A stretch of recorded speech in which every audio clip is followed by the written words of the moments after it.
Bonjour les amis, bienvenue ici même sur le Salon de l'Agriculture. Nous allons parler aujourd'hui des enjeux de la restauration collective. Comment installer durablement une stratégie One Health, une santé unique au sein de la restauration collective. Alors pour répondre à cette question, vous l'avez remarqué encore une fois, la table est riche.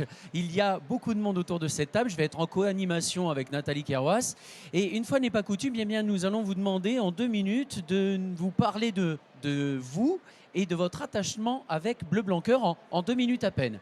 Rapide tour des tables. Donc, Michael Crété, moi je suis responsable développement pour le GIP Silgom à Saint-Avé. Et je suis également le coordonnateur du groupement de commandes pour les hôpitaux bretons qui s'appelle le Bagat Santé. Voilà. Qui réunit 32 établissements et 70 000 couverts jour environ. Bleu Blanc Cœur, nous on l'a connu aujourd'hui il y a 5 ou 6 ans. Avec le travail des équipes de Bleu Blanc Cœur, je vois Françoise qui est devant, qui nous a contactés, qui nous a demandé si on voulait intégrer cette association. Nous, on a voulu savoir ce que vous y faisiez, si on pouvait aussi s'assurer de la traçabilité des produits. Et là, aujourd'hui, on est aux alentours pratiquement de 3% de nos achats avec les produits Bleu Blanc Cœur. Merci beaucoup. Donc Céline Maillard, directrice méthode chez Ensemble, donc Ensemble, société de restauration collective. Notre attachement à Bleu Blanc Cœur, maintenant, il remonte à peu près 13 ans, puisqu'on a été la première société de restauration collective à signer le partenariat avec Bleu Blanc Cœur. Un attachement qui est toujours présent et que l'on va continuer à faire perdurer. On a aussi eu l'occasion, et puis moi en plus à titre très personnel, de pouvoir participer à différentes études menées par Bleu Blanc Cœur. Donc c'est toujours un plaisir en tout cas d'être présent ici sur le salon et puis de travailler les produits Bleu Blanc Cœur dans nos restaurants. Merci beaucoup. Bonjour à toutes et tous, Laurence Benedetti, donc je suis médecin nutritionniste et également adjointe au maire dans ma commune au développement durable et à la santé environnementale. Donc vous comprendrez que Bleu Blanc Cœur, je m'inscris complètement dans la logique Bleu Blanc Cœur. J'ai connu Bleu Blanc Cœur, je suis tombée dans la marmite Bleu Blanc Cœur plutôt, il y a 20 ans, quand j'ai lu le livre de Pierre Tous gros demain. Que j'ai lu d'une traite et qui continue à m'inspirer au quotidien, aussi bien dans ma pratique médicale que dans ma commune. Pierre. Alors, Bleu Blanc Cœur, en fait, moi je passais là par hasard. Puis je me suis dit, je vais venir à la table ronde pour voir un peu ce que c'est que ce truc-là. Mais je pense qu'à la fin, je saurai. Voilà. Merci Pierre. Donc Mathieu Loll, moi je suis le président directeur général de la société Loll et Périot. Donc Bleu Blanc Cœur, c'est une vieille histoire d'amour, on va dire. C'est les années 2000 avec le groupe Loll et Périot. C'est un vrai choix de travail avec Bleu Blanc Cœur. On avait sur la viande de lapin déjà un très bon bilan nutritionnel et on améliore encore ce bilan nutritionnel avec Bleu Blanc Cœur. Donc ça nous permet de promouvoir la viande de lapin au niveau de nos distributeurs et d'avoir une démarche qui reste acceptable et accessible pour les consommateurs. Donc c'est un vrai plus pour nous. Ça nous permet aussi d'améliorer l'aliment du lapin, notamment avec la luzerne et graines de lin. Donc on est très attaché à la démarche. Ça fait à peu près actuellement 20-25% de nos produits distribués sous label Bleu Blanc Cœur. Donc voilà, une histoire d'amour qui va continuer. Merci. Donc Teddy Colombex du CNFPT, donc le Centre national de la fonction publique territoriale. On est l'organisme de formation mutualisé des collectivités. On connaît Bleu Blanc Cœur depuis un certain nombre d'années puisque on s'intéresse aux externalités environnementales. Il fallait accompagner les collectivités pour pouvoir élaborer leur appel d'offres. Du coup, on s'est rapproché de Nathalie, parfois un petit peu en friction au départ, et puis maintenant, en histoire d'amour, donc on est bien parti là-dessus, et on fait même des webinaires, des actions de formation en s'appuyant, y compris sur l'alimentation par la santé, où Pierre aura la gentillesse de nous faire une intervention. Voilà. Marie-Cécile, on termine par vous. Oui, Marie-Cécile Rollin, directrice du réseau Restoco, la restauration collective publique et associative. Moi, la rencontre avec Bleu Blanc Cœur, ça a été dans l'assiette grâce à un de nos adhérents, Emmanuel Picard, qui était alors chez Ori, qui a été notre premier ambassadeur Bleu Blanc Cœur et aujourd'hui est le plus grand certainement ambassadeur, en nous parlant de sa réaction quand il travaille les produits, de son plaisir en tant que cuisinier à travailler, en particulier la viande Bleu Blanc Cœur. Et c'est ça qui a créé l'engouement auprès de nos adhérents de la restauration collective. Merci Marie-Cécile. Emmanuel qui fête aujourd'hui ses 13 ans d'engagement avec Bleu Blanc Cœur, il nous disait tout à l'heure que c'était il y a 13 ans exactement qu'il avait découvert la démarche sur le salon de l'agriculture. Donc merci à tous. Effectivement, le thème de la table ronde, c'est parler de comment installer durablement une stratégie de santé globale, cette santé de l'homme qui dépend de la santé de la terre et des animaux, en restauration collective, qui est un enjeu majeur, parce que si on veut préserver la planète et bien nourrir les populations et notamment les enfants, il faut qu'on construise des filières de qualité. Du coup, en guise d'introduction, Pierre, est-ce que tu peux nous dire en 2 phrases, voire en 2 mots, ce qu'est le concept de santé unique ou santé globale? Avec plaisir. Alors aujourd'hui, on parle beaucoup de One Health. Il y a une journée mondiale One Health. Tu me disais que même le président de la République en parlait. Des fois, c'est un peu n'importe quoi parce que sur le site des Nations Unies où il parle de One Health, c'est il faut protect one, I protect all. Si je protège une plante, un animal, je protège tout le monde, la nature. Pendant des années ou des décennies, on a cloisonné. Il y avait la santé des hommes, la santé des animaux, la santé des plantes, la santé des sols. Et aujourd'hui, on a conscience qu'il faut décloisonner. Alors j'ai commencé de façon négative, en disant des fois c'est un peu n'importe quoi. Mais nous, il y a 23 ans ou 30 ans même, moi j'avais commencé à parler de santé des sols en promouvant justement les cultures dont tu as parlé, de luzerne, de lin, de févrole, etc., pour améliorer la santé des sols. Et puis on s'est aperçu que quand les animaux mangeaient ça, on a mesuré des effets bénéfiques sur la fertilité, je dis bien mesuré, sur la fertilité des animaux et la santé des animaux. Et ensuite, on s'est dit peut-être que si les animaux sont en meilleure santé, ils feront des meilleurs produits et que ça profitera à l'homme. Et donc, on a construit une démarche. Alors maintenant, on intervient dans les formations One Health parce qu'il n'y a pas 50 exemples étayés, mesurés de ce lien qui va de la santé des sols jusqu'à la santé des hommes. Et One Health, c'est ça, c'est du décloisonnement. C'est-à-dire que ma santé à moi, elle dépend de la santé de la planète, mais que ce n'est pas un slogan marketing, que c'est quelque chose qu'on peut mesurer. On va mesurer le stress oxydant du sol, on va mesurer le stress oxydant chez l'animal et on va le mesurer chez nous. Et on mesure avec les mêmes unités et c'est la même chose. Et l'un est relié à l'autre. Alors il faut le démontrer, il faut le mesurer. Et One Health, voilà, j'ai pas fait un peu plus de 2 mots, mais j'espère que c'est clair. Merci Pierre. Vous allez laisser le micro à Mathieu Loyle. Justement, en ce qui concerne les stratégies de production chez vous, vous êtes en accord avec une santé unique. Est-ce que vous pouvez nous réexpliquer un petit peu tout ça, l'engagement bien sûr avec Bleu Blanc Cœur, et qu'est-ce que ça vous a apporté en regardant dans le rétroviseur justement de ce qui se passait? En regardant dans le rétroviseur, c'est déjà un discours nutritionnel important et impactant vis-à-vis du consommateur. On s'aperçoit qu'on a de plus en plus de labels, on va dire, dans la distribution, etc. Ça permet d'avoir un label qui est reconnu et qu'on va retrouver régulièrement dans les magasins aussi. La deuxième chose, on a lancé une marque qui s'appelle Lapin et Bien, donc qui est une marque engagée sur le bien-être animal qui est précurseur de notre modèle d'élevage de demain.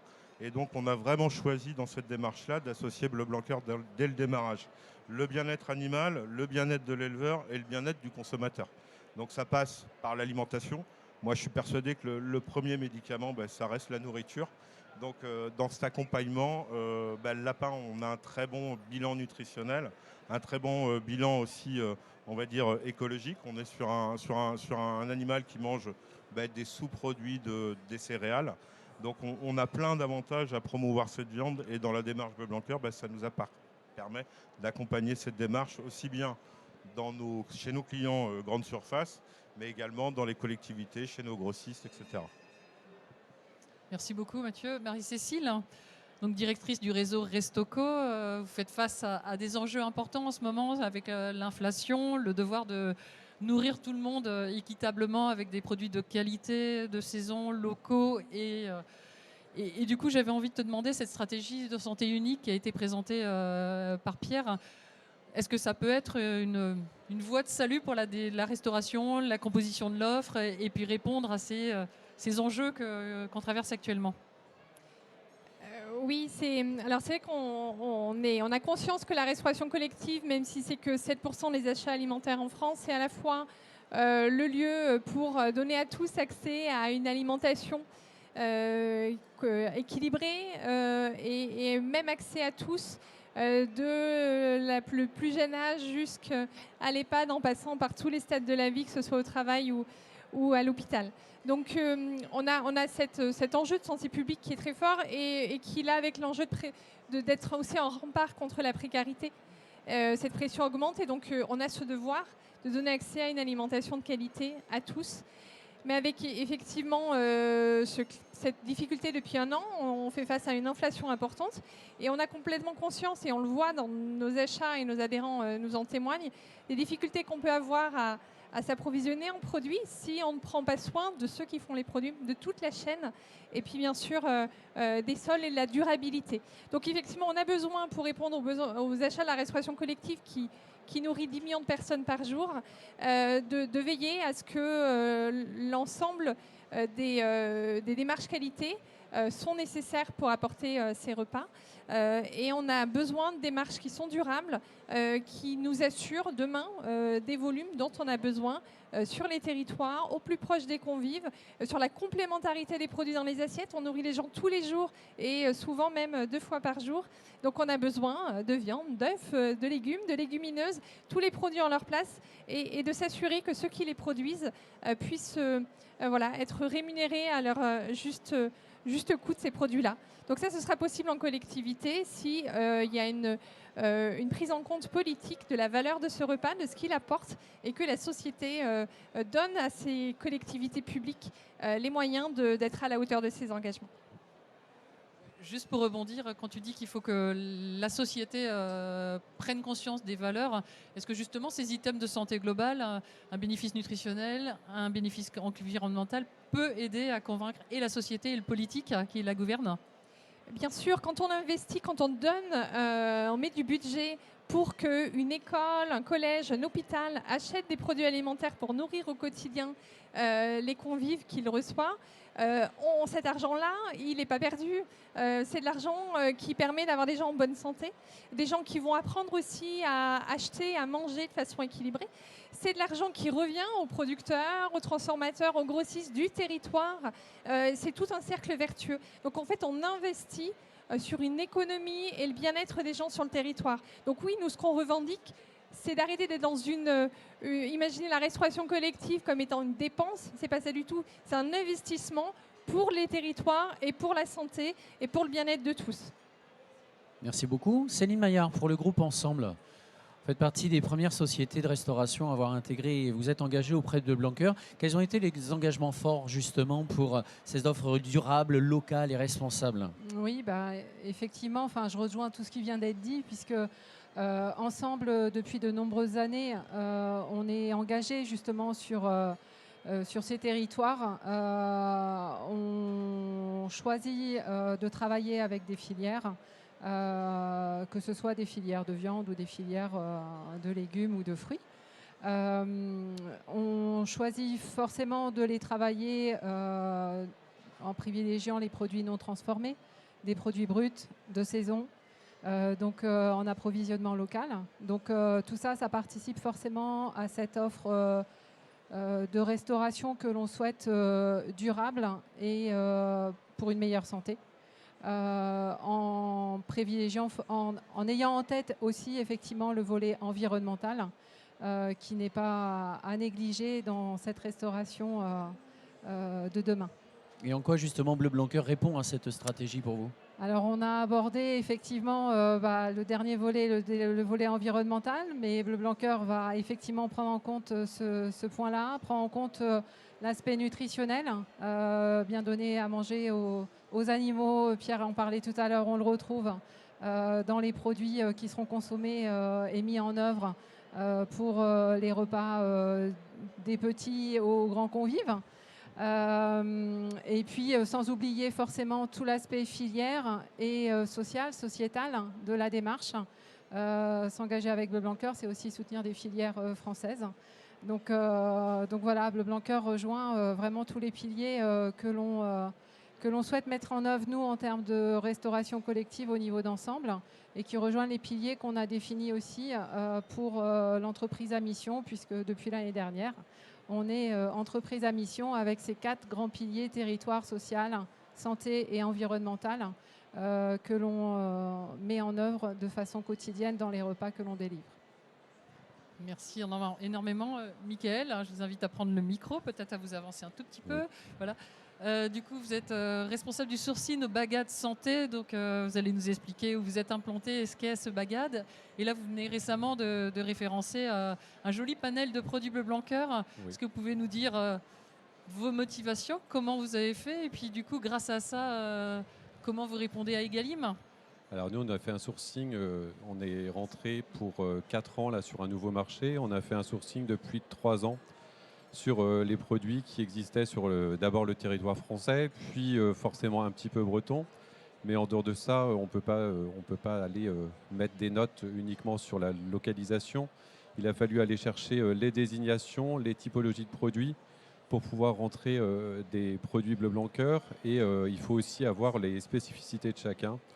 Et donc on a pu rentrer des produits comme le porc, les œufs, le lait, la crème.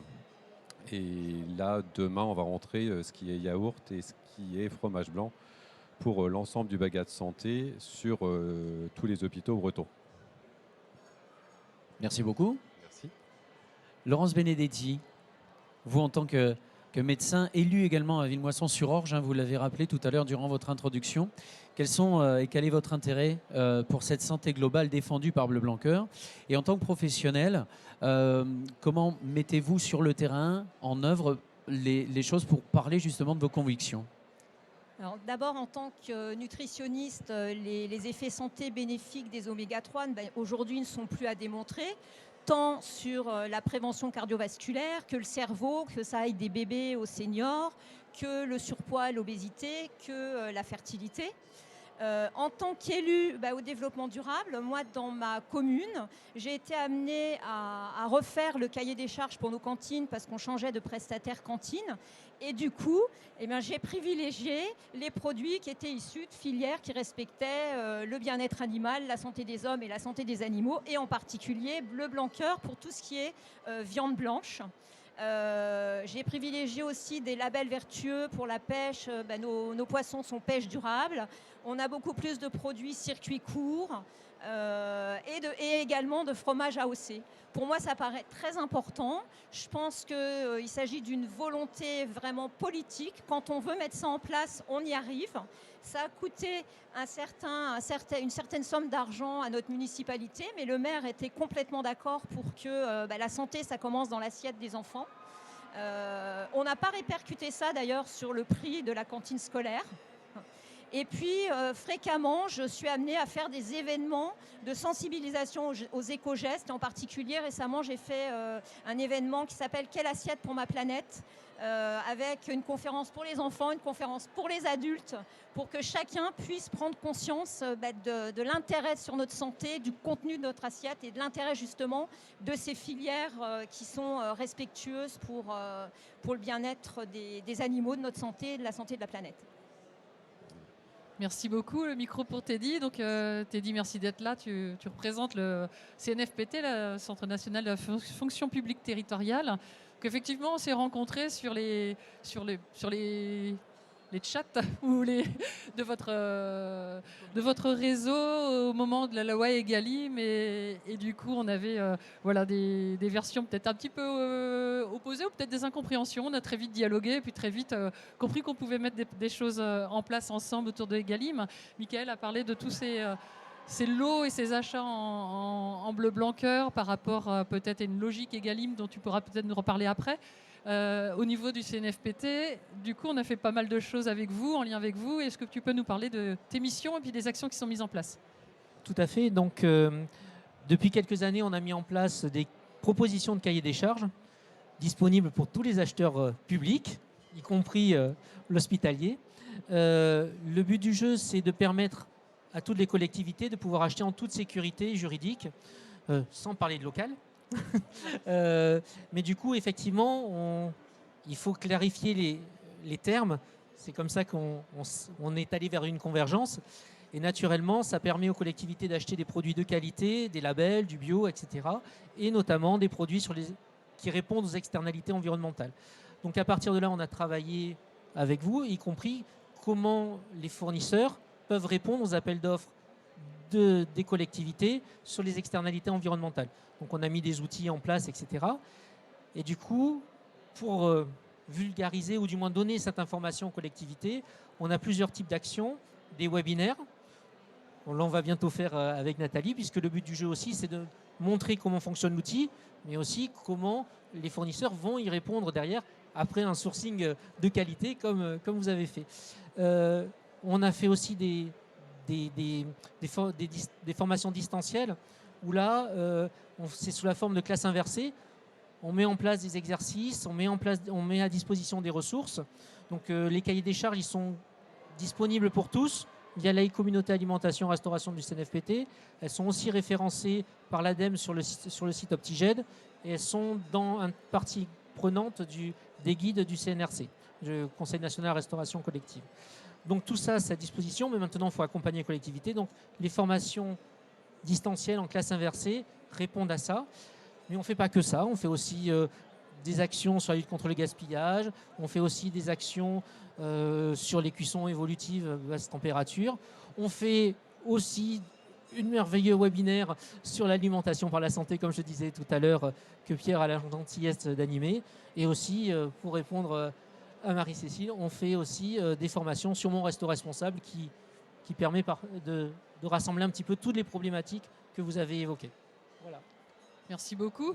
Donc on voit qu'on a quand même beaucoup avancé depuis quelques mois ou quelques années. On a à la disposition des sourcings de qualité, des productions de qualité, des outils techniques et puis des formations.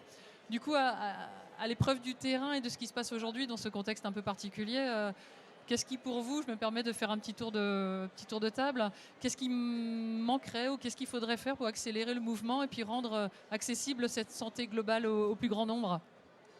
Alors déjà, on parle depuis tout à l'heure de la restauration collective, mais ce sont les restaurations collectives parce qu'on a avancé à des vitesses très très différentes d'un secteur à l'autre.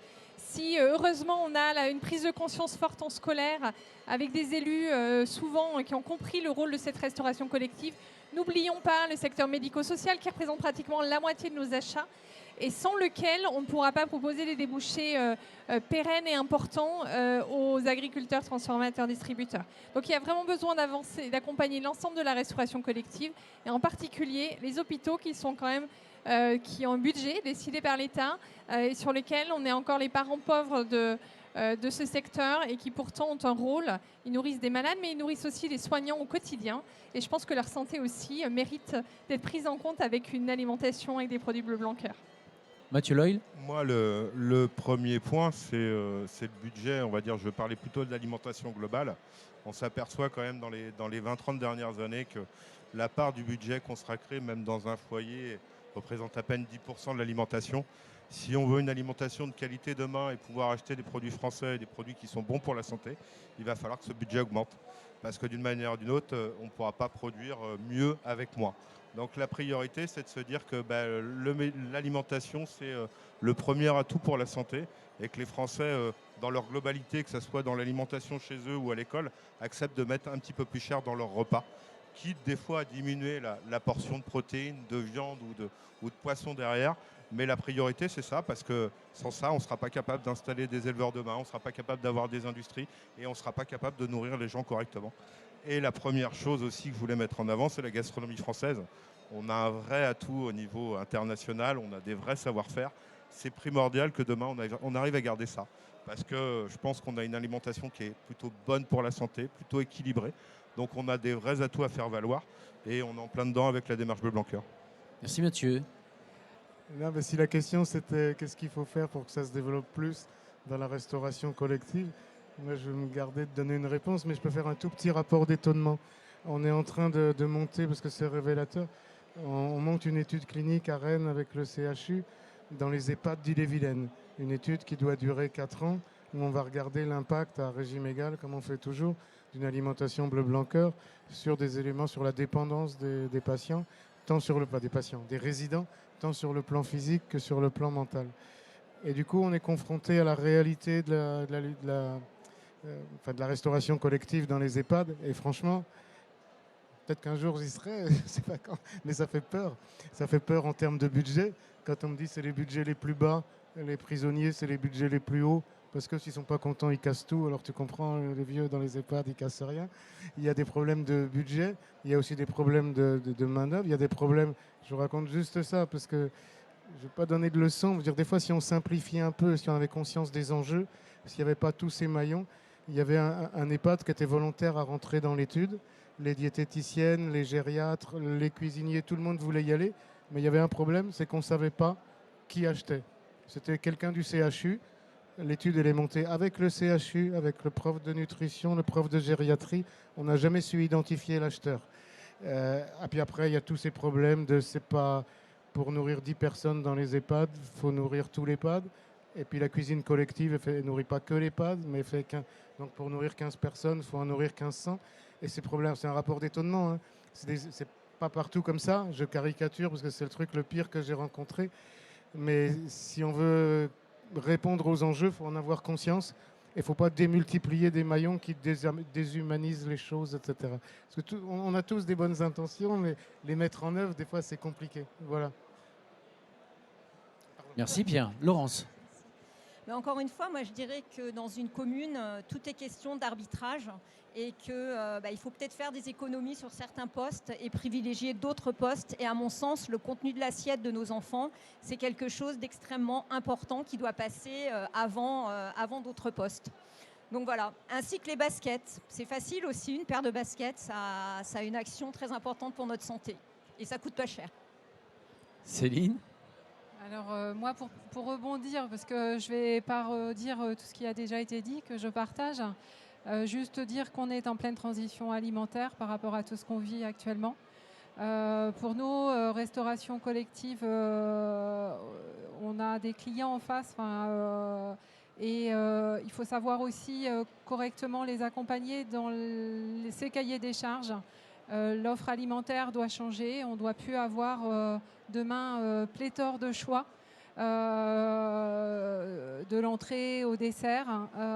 C'est ce choix qui peut être important sur certains cahiers des charges génère du gaspillage alimentaire.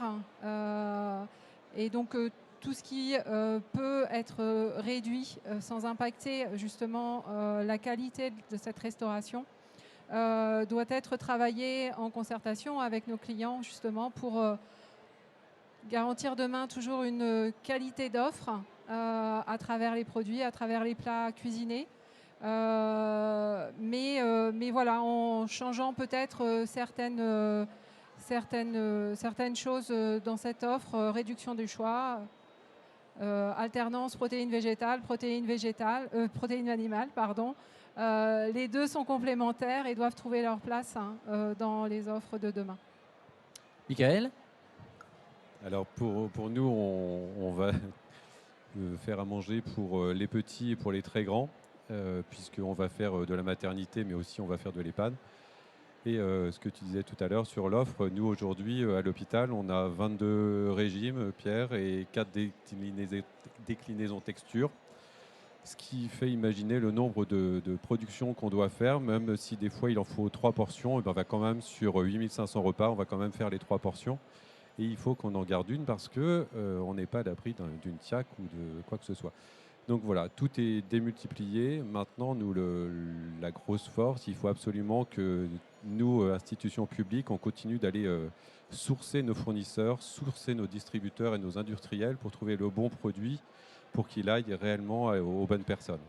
Merci. Teddy Colombex, on va vous retransmettre le micro puisque vous avez quelque chose à nous dire et à rajouter. Oui, pour faire un peu le lien avec vous tous, et notamment, Monsieur Loll, quand vous parliez du convive et du domicile, une information, on s'est rendu compte que dans les études de lutte contre le gaspillage, les enfants qui ont eu des ateliers autour du goût gaspillent beaucoup moins dans les assiettes. Donc, voilà, si on leur montre les produits de qualité, eh ben, on passe non seulement de la restauration, mais aussi au domicile. Donc, c'est plein d'espoir et d'action. Il faut juste le faire savoir. Voilà. C'est très intéressant, merci beaucoup. Vous voulez rajouter quelque chose? Sinon, on conclut justement cette table ronde. On a pris pour habitude de conclure par une expérience éventuelle, une verbatim. On imagine, Teddy, l'expérience que vous avez vue avec Bleu Blanc Cœur en l'occurrence. La première approche, une verbatim ou éventuellement un chiffre. Allez-y, Marie-Cécile, on commence par vous. L'expérience avec Bleu Blanc Cœur, ça a été de venir les rencontrer sur leur terre et il y a déjà de nombreuses années.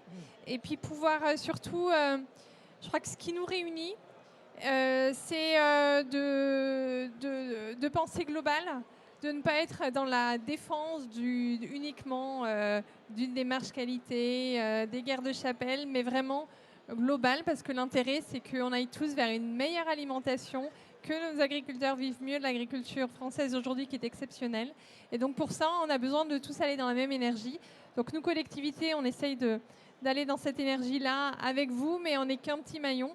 Et continuons tous ensemble voilà, à tirer vers le haut l'ensemble de la production française. Merci. Teddy.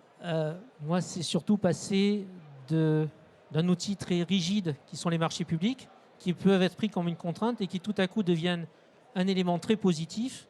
Mais il faut travailler en sourcing, il faut travailler en partenariat. Donc cet aspect-là, ben voilà, rencontrer les fournisseurs pour faire du sourcing de qualité et du coup adapter des outils qui pourraient être très rigides en devenant un atout et pas une contrainte. Voilà. Mathieu. Moi, ma verbatim, ça va être partenariat. Donc, j'en parlais tout à l'heure, 20 ans d'histoire commune. Et puis, je voulais remercier aussi Bleu Blanc Cœur pour les lieux d'échange. Parce que nous, on a rencontré plein de contacts commerciaux au sein de Bleu Blanc Cœur. Donc, c'est un vrai réseau et ça permet de faire avancer la pyramide. Donc, un grand merci pour ça. Merci beaucoup. Pierre, vous voulez une expérience? Allez-y. Non, je te disais un chiffre.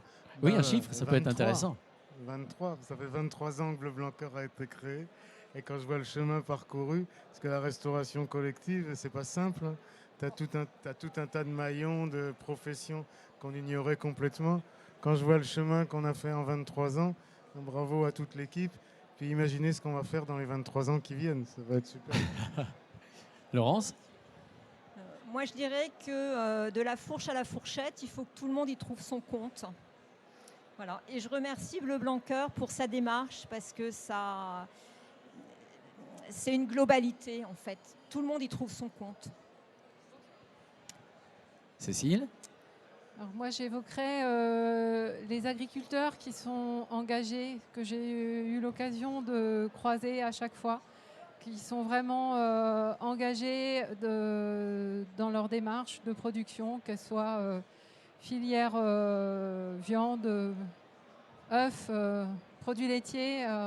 Donc voilà, il y a vraiment des personnes très riches et qui savent faire partager cette agriculture française pour mieux nourrir et bien nourrir toutes les tranches d'âge de la vie. Merci Céline et non pas Cécile. Voilà. Michael? Oui, alors moi je dirais pour une alimentation saine et durable, et je reprendrai de la fourche à la fourchette parce que au début de la création de notre groupement de commandes, c'est ce qui nous a tous réunis, c'est de la fourche à la fourchette, de rencontrer les agriculteurs pour qu'on puisse les retrouver dans nos repas et dans nos établissements. Merci beaucoup. Nathalie, est-ce que vous voulez clôturer? Oui, je vais déjà vous remercier. Et puis effectivement, je crois que Pierre a parlé des 23 ans. Ce qu'on a fait en 23 ans, c'est à la fois les agriculteurs qui sont adhérents à la démarche Bleu Blanc Cœur, mais aussi toutes les rencontres qui se sont créées, qui ont amené du positif, et puis ce décloisonnement qui est ultra riche et qui nous anime au quotidien. Donc merci à tous. Merci beaucoup. Et voilà, les enjeux de la restauration collective. On aura une pensée toute particulière pour nos enfants. Notez bien.